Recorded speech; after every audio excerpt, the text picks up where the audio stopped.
Questions and answers. Good timber, American poet, Douglas Maloch. About Douglas Maloch. American poet, Douglas Maloch, was born on May 5, 1877, in Muskegon, Michigan. Living in the center of the lumber industry meant Maloch was surrounded by forests, logging camps, and lumber yards. These simple roots were the inspiration for his poetry. He quickly became famous as a lumberman's poet. In addition to being a poet, story writer, and associate editor, he wrote the Michigan State Song. Douglas Maloch passed away on July 2, 1938. Reading comprehension. Answer the following questions. Question number 1. What is the significance of the title Good Timber? Answer. Good Timber, by Douglas Maloch, describes the way trees of timber, or strong men, are formed through hardship and struggle. The title of this poem signifies the fine quality of men or trees. It's represent the types of men or trees which face the hardship of surrounding and appear as the resilient, most of their class, by their survival, endurance and stability.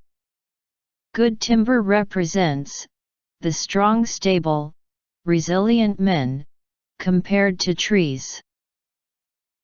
Question number 2. What is good timber? How does trees grow into good timber? Answer. Good timber mean the finest quality of wood. The quality of wood is measured by its stability, strength, and hardness of texture. The trees from its birth grow in forest, and face storms, heavy rains, and other hardship of weather, eventually turn up as the finest quality of wood, and therefore are referred as good timber. The good timber does not grow in ordinary soils or plain lands, rather, it grow in toughest environment. Question number 3. What, according to Douglas Maloch, is the fate of those people who don't work hard in life? Answer.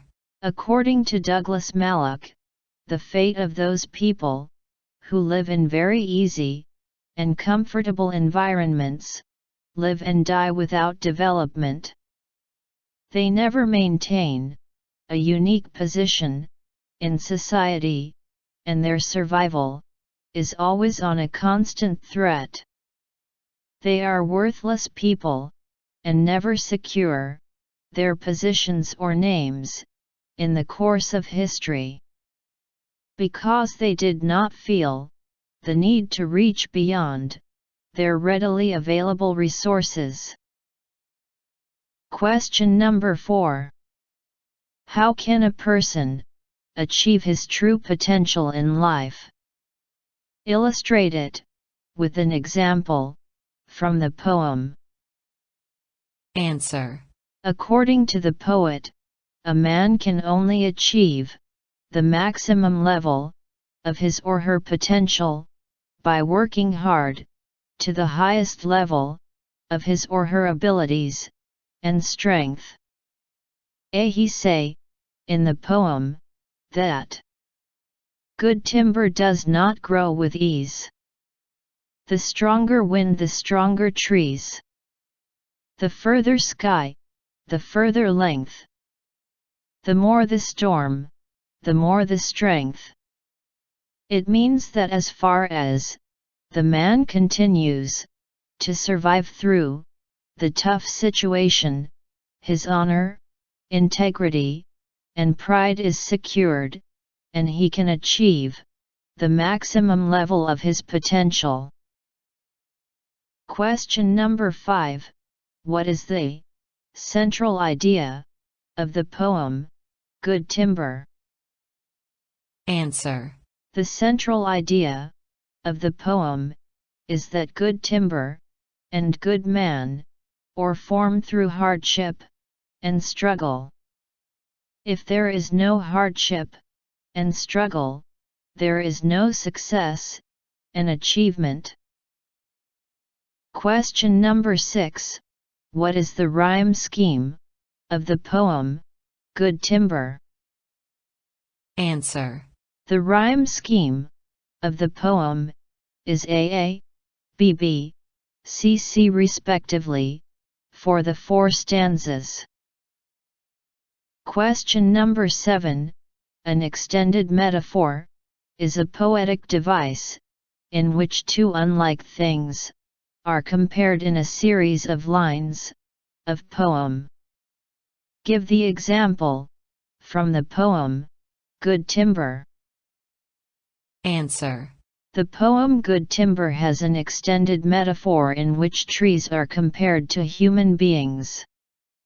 The poet compares a tree to a man. First he compare a tree and a man who does not struggle, and then he compare the other who suffers for survival. Question number 8. What is alliteration? Give its examples from the poem, Good Timber. Answer. Alliteration is a figure of speech, which is identifying, by the repeated sound, by the first and second letter, in a series of words.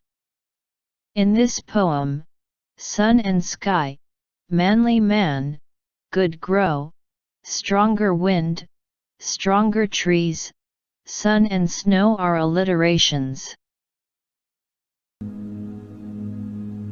The tree that never had to fight for sun and sky and air and light, but stood out in the open plain and always got its share of rain, never became a forest king, but lived and died a scrubby thing. The man who never had to toil to gain and farm his patch of soil, who never had to win his share of sun and sky and light and air, never became a manly man, but lived and died as he began. Good timber does not grow with ease, the stronger wind, the stronger trees. The further sky, the greater length, the more the storm, the more the strength. By sun and cold, by rain and snow, in trees and men, good timbers grow.